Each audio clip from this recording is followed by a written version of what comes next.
অনেক দিন আগের কথা। গভীর এক জঙ্গলে বাস করত রাজা সিংহ সুরজ। সে ছিল শক্তিশালী ও ভয়ঙ্কর।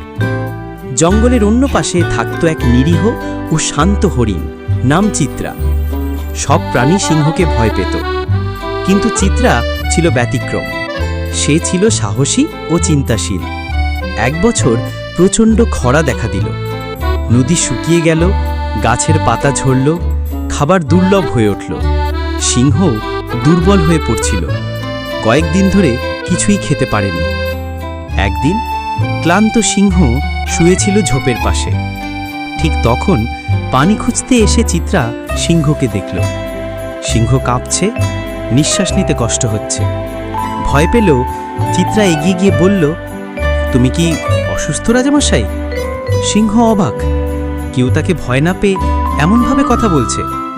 সিংহ বলল, আমি দুর্বল, খিদেতে কষ্ট পাচ্ছি। চিত্রা বলল, তুমি চাও তো আমি তোমার জন্য খাবার জোগাড় করতে পারি।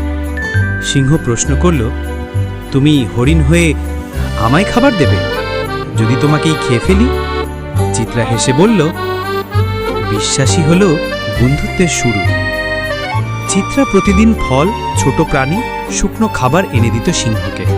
সিংহ দিনে দিনে সুস্থ হয়ে উঠল। তাদের মধ্যে এক গভীর বন্ধুত্ব গড়ে উঠল। সিংহ বলল, তুমি আমাকে শুধু খাবার নয়, নতুন জীবন দিয়েছ। সিংহ বুঝতে পারল, ভয় দিয়ে নয়, ভালোবাসা দিয়েই জয় করা যায়। সে আরও দয়ালু রাজা হয়ে উঠল। চিত্রা হয়ে উঠল তার বন্ধু ও উপদেষ্টা। সারা জঙ্গলে শান্তি ফিরে এল। এই গল্প আমাদের শেখায় যে ভয় নয়, ভালোবাসা দিয়েই সত্যিকারের বন্ধুত্ব গড়ে ওঠে।